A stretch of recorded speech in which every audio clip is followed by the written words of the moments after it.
Good evening, folks, and a very, very warm welcome to you wherever you may be. Thank you for joining us here on DINAMO TV, the official podcast of the St Albans DINAMO Football Club. My name is Tonchi Prusats, and I am with you for tonight's episode. Just a reminder, this episode has been pre-recorded, and it was recorded earlier this week, recorded on Tuesday afternoon, so prior to all of the Australia Cup games played midweek. But it is Thursday night, and it is our 29th episode this year, our episode 67, in fact, in total. And, we are churning through all of these episodes as the end of the season fast approaches. Now, this week and the next two episodes have been pre-recorded because as we speak, as this is being aired, I am overseas in Croatia, or probably even touched down by now. But yes, in the meantime, the last weekend was a pretty big game in the NPL Victoria competition. Our boys came up against Green Gully, and afterwards I managed to catch up with Cameron Watson, our head coach, and also one of our newest recruits, Nick Ansell, the centre-back. And I had a chance to catch up with them and record an interview with both of those. So that will be featured in tonight's show. We'll be catching up with them a little bit later on in the program. Also, in addition to that, Matt Sharkic, who's also heading overseas, prior to his departure, he also managed to get a selection of some of the young Dinamo boys who took part in the recent Dinamo Zagreb Academy, just to get their views on what they found most interesting and useful attending the Dinamo Zagreb Youth Academy as well.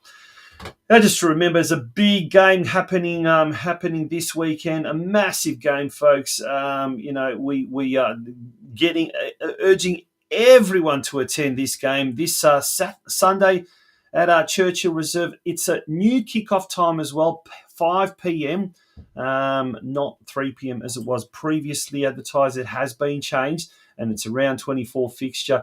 Our season is still as far as on the line as far as can we make it into the finals, which will be an historic occasion, our first ever time. There's 3 games to go, but we do need to win all those games to do so. And Operation Top 6, can you believe it, starts this weekend. When 4 weeks ago, we would have been happy just to stave off relegation, which we've pretty much done. We're going to take a short break, and when we return, we're going to have tonight's news desk. Don't go away, folks.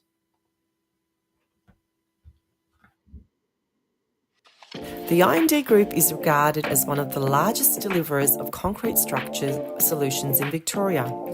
Formed in 1994 by Ivan and Kathy Filipovic, their passion and commitment to getting the job done safely and economically has underpinned their success in the industry.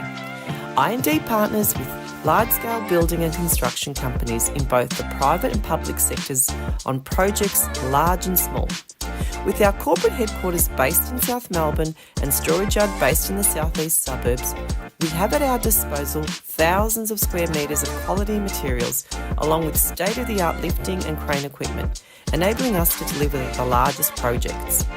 We are committed to delivering high-quality projects by partnering with our clients and collaborating with project suppliers to ensure each job is delivered to exceed expectations.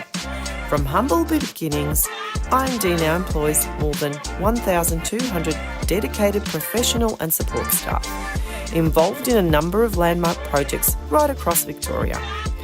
The I&D Group is a massive supporter of the Croatian community, backed soccer clubs in Victoria, and is proud to be the major sponsor of the St Albans DINAMO Football Club in 2024.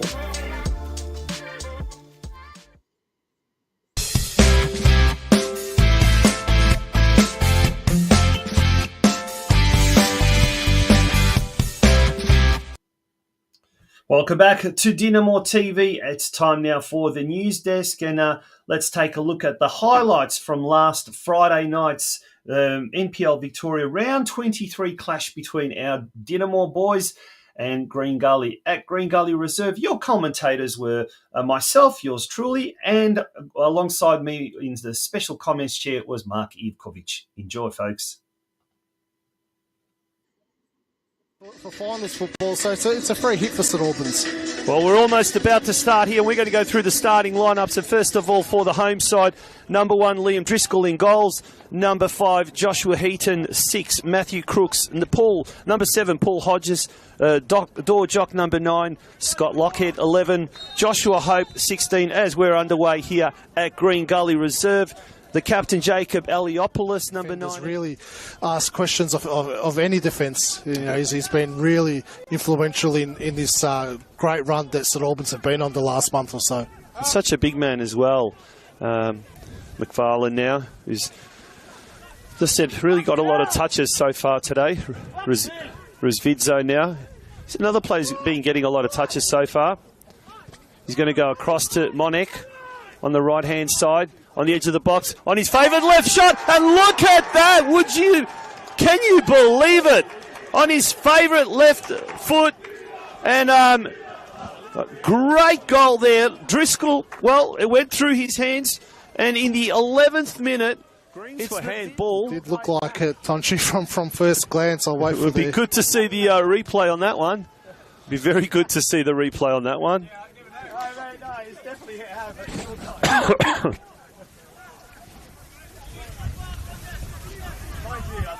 DINAMO now with the throw in again, almost in the identical position as they were a couple of minutes ago. Here's another clearance, but there's no one. Then here's an opportunity, and there it is. A defensive error there, and it's a DINAMO 2, Green Gully 0. Was that Josh Galevsky, I believe? It's Joey Cholina might have. Joey Cholina, was it? Last attempt of the first half. Yeah, you would say it would be. St Albans really need to switch on here. You don't want to concede a goal right on half-time. Tense moments for the DINAMO defence, and a moment of opportunity for the Green Gully attack.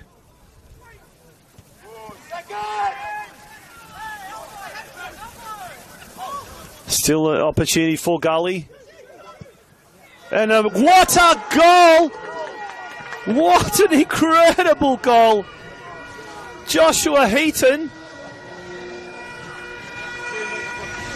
What an incredible goal on his right foot, just all the way back to where Marko Bulic is able to pick it up inside his box, inside his penalty box, and it's got 23 minutes to go. There's plenty of time for both sides to get a result here. Arup now, bullocking run. He stumbles and loses possession of the ball, and now it's an opportunity for Gully. Abdullah, now this is very dangerous for St Albans, and there is the equaliser against the run of play. And we talked about this happening in the first half.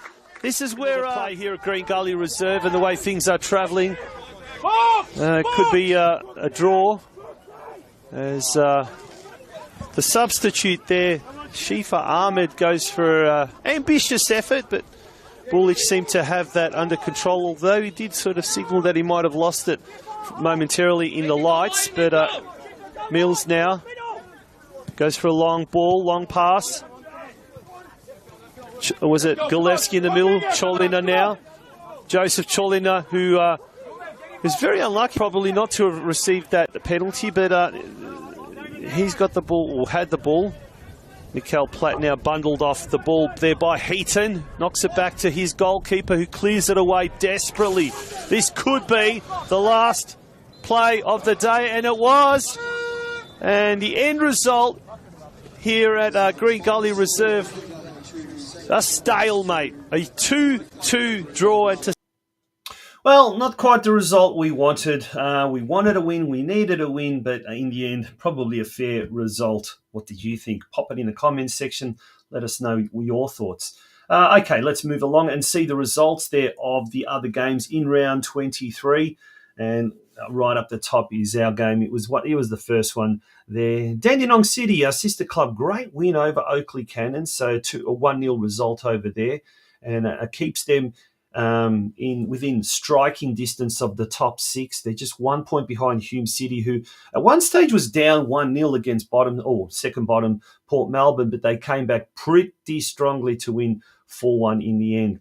The bad result as far as sister clubs is concerned is the one down the bottom where Dandenong Thunder defeated the Melbourne Knights 4-0.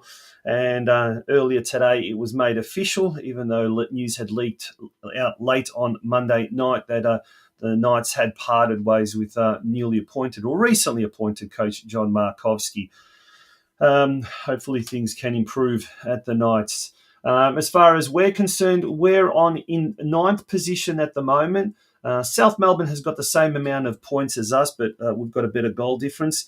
And so unfortunate, but had we have defeated Green Gully, we would have been in 8th position with 29 points. And look, still with a chance of getting into that top 6. And as I said at the top of the show, who would have imagined 4 weeks ago we would have been just happy to have avoided the relegation zone? Now, it's been an incredible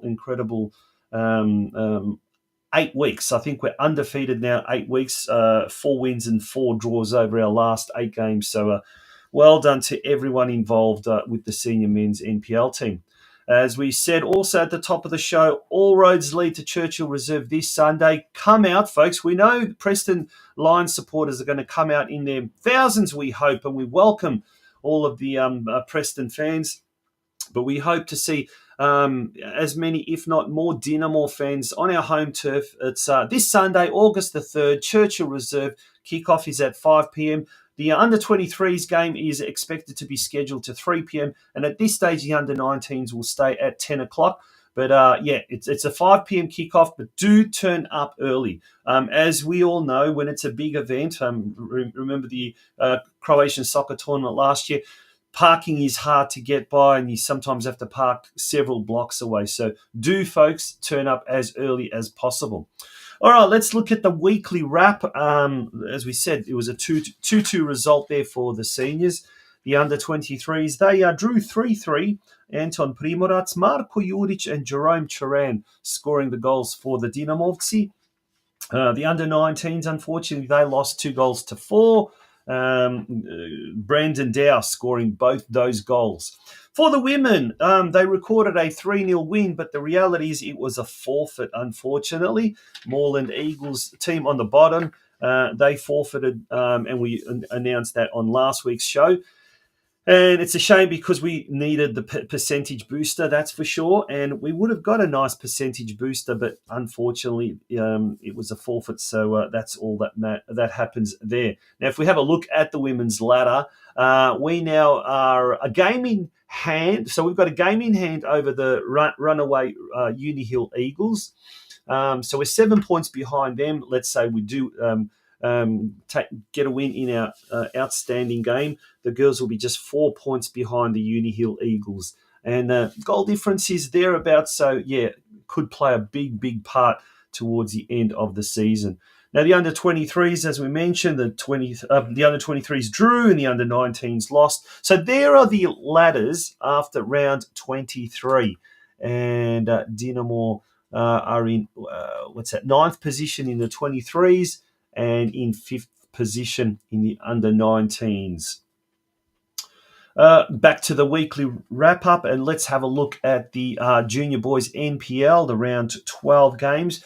In the under-14s, it was a 2-2 draw with Werribee. That man, Dante Casalo, after scoring a double last week and a brace in the 15s, he scored a goal again in the under-14s.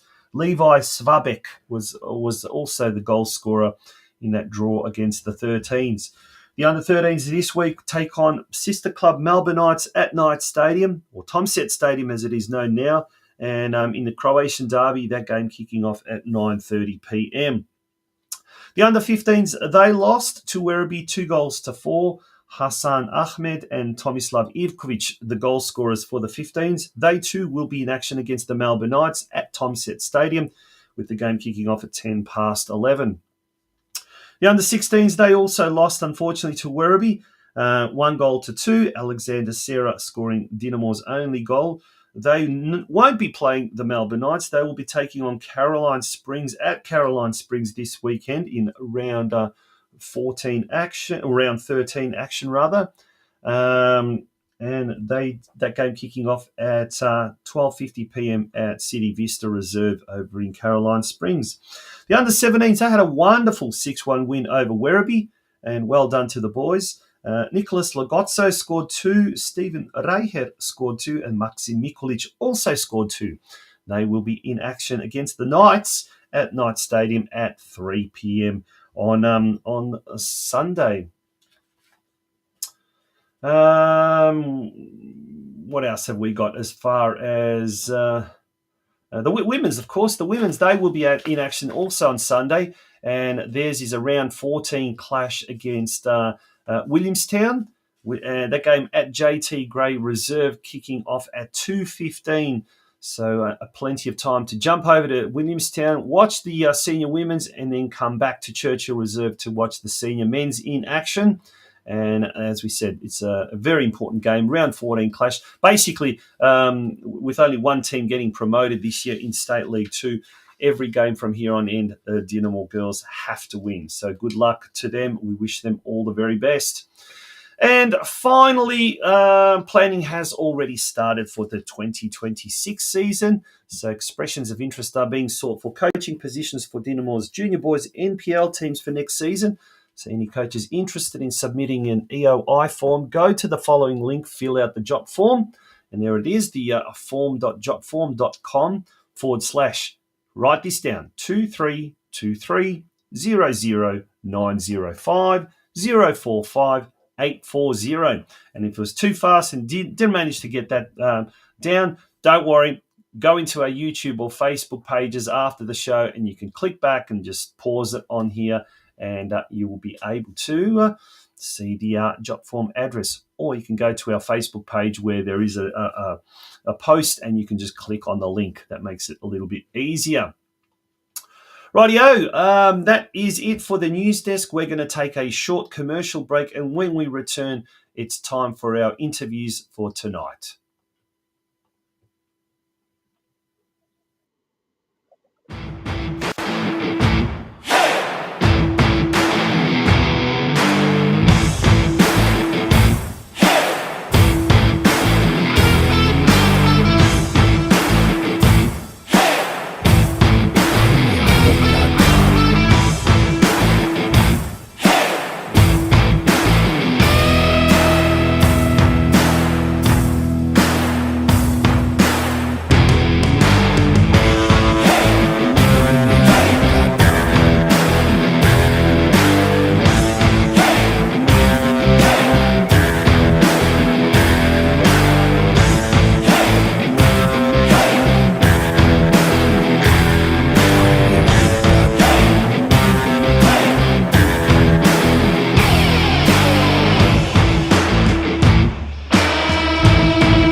Well, we got the coach of St Albans Dynamo, Cameron Watson, after the game, post-match, in front of the club rooms here at Green Gully. Mate, game that got away. Yeah, we boys, they were really good for, I think, the first 40 minutes we were brilliant. And I think we're trying to get that third goal before half-time, or at least keep it 2-0. And look, you can't stop everything. So they got one ball back before half-time, and I think it gave them a little bit of win for the second half. So you give teams a bit of momentum and a bit of a sniff. It's hard to stop, and they're at home, and they got some quality players. I'm not denying that, but we gave ourselves a bit of a task second half. Now, I had the absolute pleasure of commentating that game, and that first half, I'm going to go out and say that was one of the best halves of football I've seen with a Dynamo in recent years. The confidence, the execution was absolutely fantastic. Is that how you saw that first half? Let's not talk about the second half. We'll talk about that later. But that first half, yeah. Yeah, look, they were brilliant. And they've been brilliant for, the last, I'd say, 7 or 8 games. The performance has been very consistent, back to back, and everyone's not the 11, but the ones that have been coming on have been doing really well. But yeah, I don't know. It's hard to put a finger on if it's the best one. It was very good. I think that's why it's a bit more upsetting that it's ended up in a 2-2 draw. But if you look back on the whole game in the second half, I think a draw is probably a fair result in the end. But yeah, not denying that the first probably 40 minutes was really good. Yeah. The second half, what happened there? I mean, they came out really hard. They hit us hard in that first 10 or so minutes of their second half. Obviously, they got some tactical instructions there to put us off our game. And it seemed to work, but they just seemed to be a lot more aggressive, a lot more across the midfield in particular, a lot more calculating. Yeah, midfield. Yeah, look, we knew they were going to come out. Obviously, you get one before half time. It's always a perfect opportunity for you to start the second half well, and they did. Look, they're very good in transition. Quick boys up top, and I thought they did that very well second half. Obviously they come out hungry, but we expected that. And you kind of stop it for a certain amount of time. But again, if you put yourself on the back foot too much, you can be vulnerable. And then again, I think the goal we conceded was from our turnover in our own half, and then a quick ball in behind. So you put yourself in situations like that against good quality players, you'll get punished. Yeah. Now, looking at the squad, and something that we haven't had for a long, long time is that competition for spaces and depth. Some of the players on the bench, they could be easily in the starting lineup. And is that adding to the intensity that we're seeing on the field and the results above all? Yeah, I think it just drives. Everyone wants to play, so it just drives training. It drives competition. It's what you want. You want accountability across the park, and I don't think we've had the luxury of having maybe that amount of quality. Obviously, Burnsy missed out tonight because he pulled out injured late. So, but to have Sean come on and obviously do a good job, it's a luxury to have. But in saying that, you don't want to be relying on continuously getting late goals. Yeah. We prefer to have it put to bed, but again, you can't always have the rub of the green as well. But we're very happy with the squad that we've got and everyone's contribution as well. Okay, we're going to talk about that controversial decision late in the game. From my position, and I'm being objective here as a commentator, I definitely thought that was a penalty. And we looked at, my co-commentator, Mark, and myself, looked at the replay, and it definitely was a penalty in our eyes. How did you see it from ground level? It looked a pen, because I think Joey's got to cross him, and then he's kind of just gone into him from behind. So, look, again, I'm going to be biased as well because it's us. But it looks like if I'm looking from as an objective point of view, and if it was them, I'd probably say now it was a pen. I wouldn't probably agree during the game, but if I was being really honest, yes, definitely in our eyes, and I think even Green Gully knew that it was a pen. But again, you're not always going to get the rub. So no, and there were opportunities, I guess, where we could have taken, probably should have taken our chances, and we did. We took some of those half chances, but overall, were you happy with the result? I mean, the 2-2 result, not a result we needed, not a result they needed, but a fair result in the end, as you said. But were you personally, as a coach, happy with it? No. Look, fair result in the end because they played well second half. Mm-hmm. But not happy because we wanted to keep that momentum going with the win and keep maybe that 6th spot maybe in touch, but. Again, we've just kind of fallen short, and that's just our own undoing, I think. Because being 2-0 up, playing so well, letting them back in, letting back in before half times, that's had a flow-on effect for the second half. Yeah. Now, some interesting results happening as we speak from other grounds as well. Dandenong City doing well. Hume City pulled a late result, but we don't know what the final scores there are. But nonetheless, there's still a lot to play for. And speaking of, next week, big game against Preston. Obviously, huge crowd expected.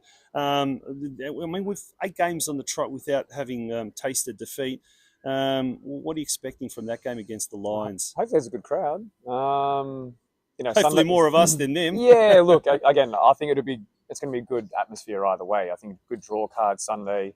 They're not far from us, so they can travel well. But yeah, look, I think the team knows, that I think they believe in their ability. They trust everything that we've been giving them. It's just taking moments. And at home next week against a good side, against Preston, who are obviously chasing probably, maybe if they can get another, I think they can get 4th or 3rd in the top 6. But they've got, they'll be looking to win. And again, we just want to stay as high as we can for the remainder of the season. So, especially at home in front of our fans, because we've got 3 home games now. Yeah. Well, Green Gully might have had a player called Josh Hope on their team, but mate, thank you so much on behalf of the DINAMO community for giving us, DINAMO supporters, real hope this year. And it has been, the last 2 months have been absolutely incredible. And let's keep it that way going towards the end of the season. So once again, thank you, mate, and thanks to all the players. Thanks, and thanks everyone turning out week in, week out, and all the support. Cheers. We'll see you next week at the Preston game. Cheers.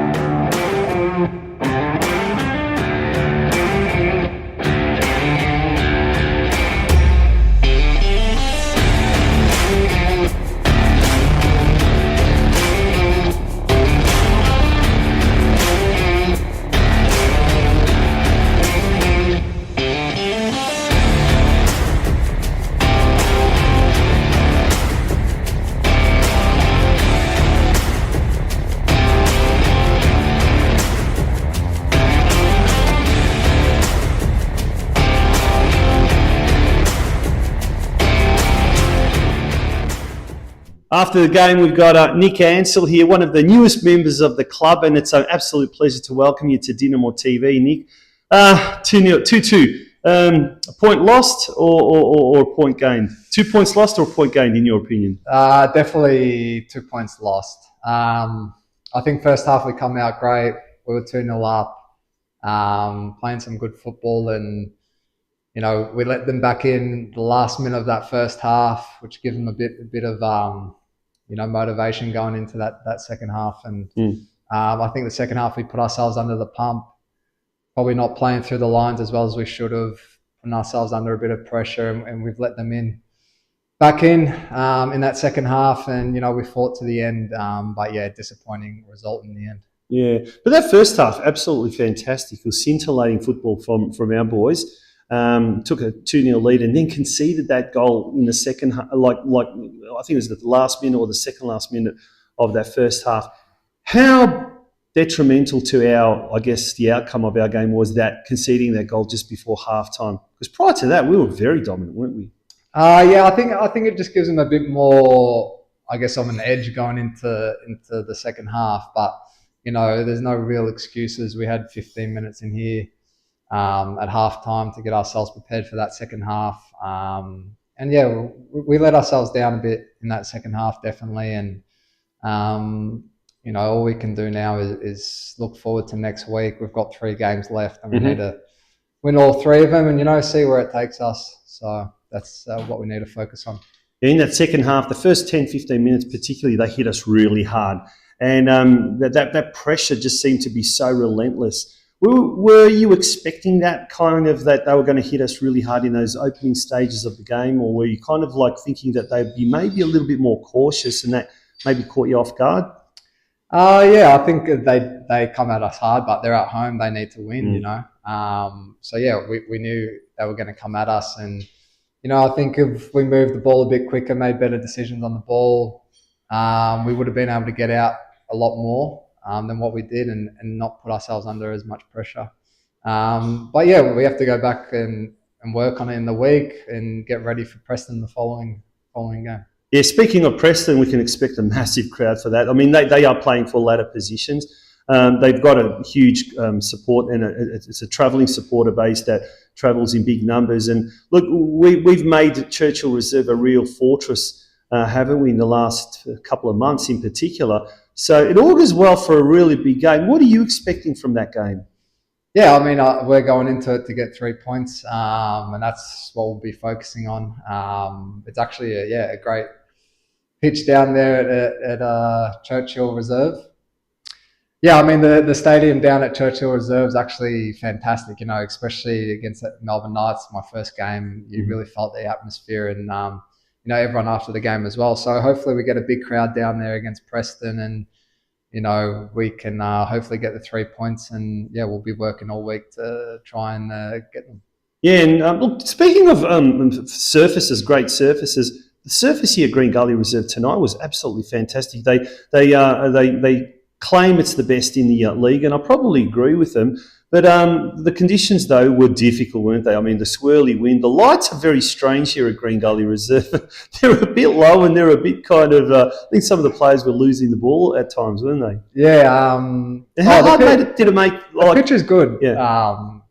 100%. The pitch is great, but they need to fix the lights, I think. Yeah, and you talk about good pitch at, and obviously the Churchill Reserve surface has been really improved in the last few months. The council have been really great in laying down a new pitch. And how much has that really helped our team? Because we seem to really like knocking the ball around. We're very technically gifted across the midfield with Ollie and we've got Joe and some of the other players, the wingers as well. So does that sort of really suit our style of play? Yeah, I mean, from the first session I come down, I noticed that the boys can knock it around well, especially in that midfield. We've got some really good players. So yeah, we like to knock the ball through the midfield, come out one side, go to another. And Cam and Billy have really, and Tommy have done a really good job with, teaching the boys how they want their style to be played. And I think it really hurts teams as well. I mean, you see in the first half, you see against Victory, you see against Melbourne Knights, the ones that I've been involved in at least. Yeah. We really do outplay teams. And tonight, in that second half, that's probably where we let ourselves down in. We weren't moving the ball fast enough, making quick enough decisions, getting out the other side, using the space. That's where we killed ourselves a bit in that second half for sure. Yeah. Now, you're quite new to the club, and you said to me just off air that you came too late to get a ticket for the gala, but 750 people there. Did you hear all about it? Did the boys all tell you what you missed out on? Yeah, I heard a few stories from the boys on the Monday, but none that can be spoken of here, so better be quiet about them. Yeah, they were quite boisterous on their night, but 750 people at the 50th anniversary. We've been having some really good crowds, and there's been some huge events just in this short time that you've been here. Has it kind of changed your perception? Like, did you kind of know what you're getting yourself into signing for DINAMO? And is it kind of bigger, or certainly the Croatian community, you're getting a taste of it. Has it kind of like just changed your perception of how big the club and the community is? Yeah, definitely. Before I come down here, a lot of people spoke to me that there's good people down here, and I had absolutely no clue what I was getting myself involved in. And 3-4 weeks down the track now, I can say it's a great group of guys. Yep. Everyone's been very friendly to me at the club, welcome me in. I have to drive an hour to come out to training, and I actually don't mind it because it's such a good group of guys, and I really do enjoy it, and hopefully we can really finish the season strong. For all the hard work these boys have done this year, it would be fantastic for the fans, the club, and everyone involved. It's awesome. And what do you do when you're kind of downtime? I mean, if you're driving an hour to and from home and training and what you're not, you probably haven't got much downtime. But what do you do to relax? What do you do to, because you've obviously played at A-League level and tasted that professionalism. So when you're stepping down to kind of the NPL and you get a lot of spare time, for example, what do you do to kind of just get your mind off things and just Well, most of the day I have a 2-year-old at the moment. But then you don't have any spare time. So he takes up quite a bit of time. Besides that, I get to go to the gym in the morning. Yeah. I come back from Thailand, playing over in Thailand probably 2-3 months ago now. So just figuring out what I'm going to do next. And what was that like? Yeah, amazing. How did you handle the humidity? Yeah, it's very different. It actually takes a little bit to get used to changing from such a hot climate to training in the cold, playing in the cold. Because it's very hot over there. Yeah. I'm just looking after myself during the day, spending time with my family, and come out to St. Albans at night and train with the boys and get ready for the weekends. Well, mate, we love having you at the club, and we love what's happened sort of in this short time that you've been at the club, and really reinforced that backline as well. So fantastic, and as I said to Cameron Watson, they might have had a player called Josh Hope on their side, but thank you for giving us DINAMO supporters hope that we're going to avoid the relegation zone, which we certainly have. But there's still at one stage we almost thought. And there's still hope that we could get into the top 6 for the first time in the NPL's history. So thank you so much for providing us so much entertainment. Yeah, thank you. Thanks for having me, and thank you for the warm welcome since I've been here at the club. It's been fantastic, and hopefully many more games to come. Yeah, no, awesome. The only thing that remains now is might have to Croatianise you with a name like Nick. I reckon we could call you Nikola from now on. Yeah, perfect. Good on you. Westar Prestige is a proud family-owned second-generation business servicing Victorian motorists for more than 50 years. We are a specialist prestige collision repair facility situated in the western suburbs of Melbourne. However, we service all regions of Victoria, with many of our clients travelling not only from around Melbourne, but all of Victoria to use our services. We are also able to provide a digital platform for quoting clients' vehicles who are unable to personally attend our premises. We are an authorised manufacturer approved repair facility for Mercedes-Benz, Tesla, Peugeot and Suzuki, and are proud of our ongoing affiliation with these brands. We also work closely with several of Australia's largest insurance brands who entrust us to be a part of their preferred repairer network. Our client support staff are always happy to assist clients from the initial process of lodging claims through to the final stages of collection of the vehicle on completion of repairs and post-repair. So remember, for all your prestige collision repair needs, consider Westar Prestige, an award-winning, long-standing, Australian-owned business. Hi everybody. We have in attendance for today's interview Max Pervan, Tommy Sharkic and Luka Kasalo, all players of our St Albans DINAMO under-13 Kangaroo team. Given the opportunity, having a couple of weeks away after the DINAMO Zagreb camp, we have decided to call the boys up and see what their thoughts were and what their experiences were in the camp that was presented and hosted at our club, St Albans DINAMO, with DINAMO Zagreb. So the first question, boys, what's probably the most important thing you guys learnt from that camp? Probably where the classes, what to do in the gym and stuff, kind of recovery or games. Yeah, probably what Mark said, after the training they taught us about nutrition, how to recover, what to eat, and I thought that it was good to meet the coaches and see how they do their coaching overseas. And for me, the most important part was also what they said of their presentations after teaching us how they do it in usually they do it in their academy, and it helped me a lot. So from a technical perspective, we know DINAMO Zagreb has produced numerous stars through their academy program. How would you guys think the technical sessions compared to what we do here in Australia? How do you rate, or what do you think was really good with the technical drills they presented? First, how they did it, they made sure you did it fast, you did it correctly, and that's they made sure the intensity was high, and all the drills were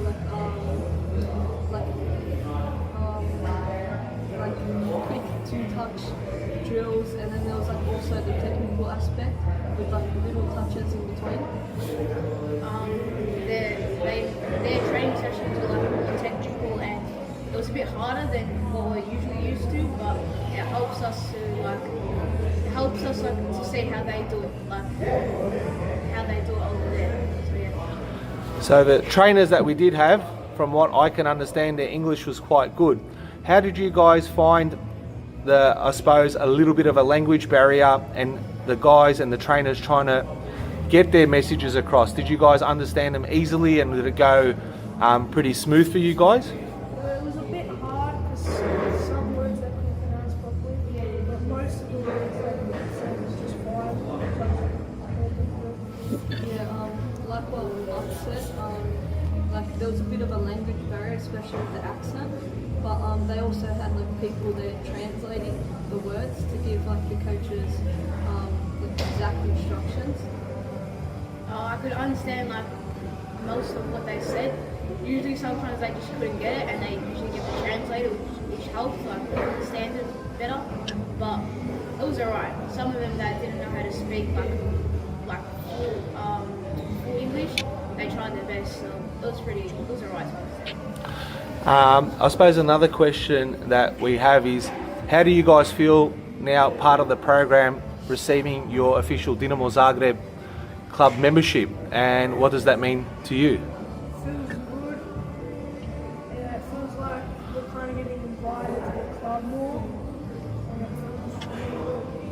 Yeah, it feels like we're like a part of the club, like overseas, and it's like good because we're in Australia here, but like we're still a part of the program over there in Croatia. Like when they gave it to us, like the membership and stuff, it like feels like you're a part of their culture and like how they do their things, and yeah. And last but not least, do you think you guys, with the experience of the 5-day camp, if they were to come, let's say in 12 or 24 months, would you guys be doing it again? And what other messages do you have to other players that didn't attend the camp? What's the message for those people that didn't attend, and do you recommend them do it next time around? I would definitely, next time I come, do it again. Great experience. And I would definitely recommend the trip that we would do.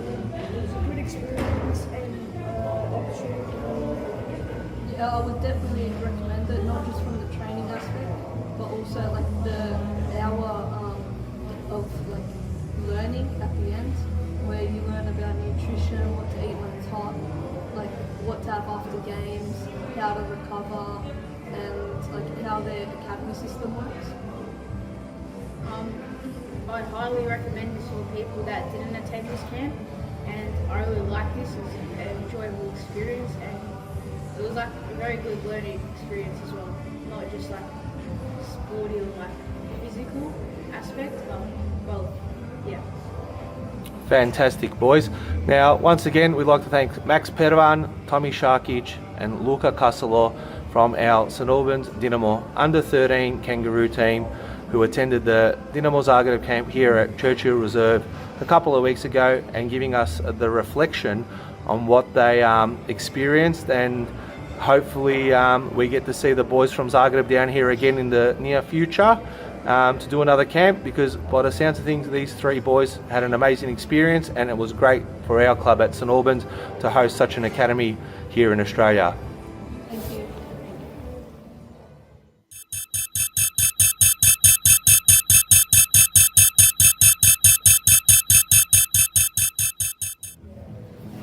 Good afternoon, everybody.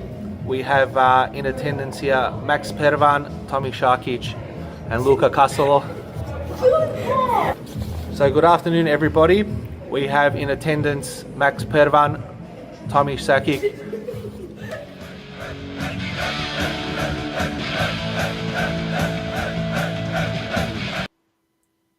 Oh, you got to love that. The fit of the giggles, hey.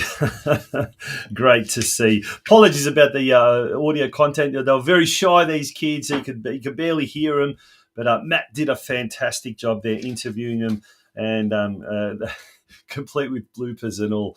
That brings us to the end, folks, of this week's show. Remember, get out to our Churchill Reserve this Sunday. Huge game versus Preston Lions. It's guaranteed to be a massive crowd. The club organisers are doing a magnificent job behind the scenes. They'll have a bar just for the Preston supporters. I think they're calling it the Masso Bar. And there'll be drink stations and food stations around the ground. The club organisers are doing a fantastic job to make sure everything runs smoothly. Remember, show a lot of respect off the field. On the field, the rivalry is going to be huge. It's going to be big. And, for us, we certainly need a win to keep in distance of the top six. Preston Lions, they need to play for positions in the top six, and still their spot's not guaranteed with 3 rounds remaining. So a lot at stake. This Sunday, August the 3rd at Churchill Reserve. Kickoff is at 5 p.m. Get there nice and early because it is going to be a big bourgeois, no doubt. It's Super Sunday blockbuster at its best. On that note, folks, we're going to leave you with tonight's.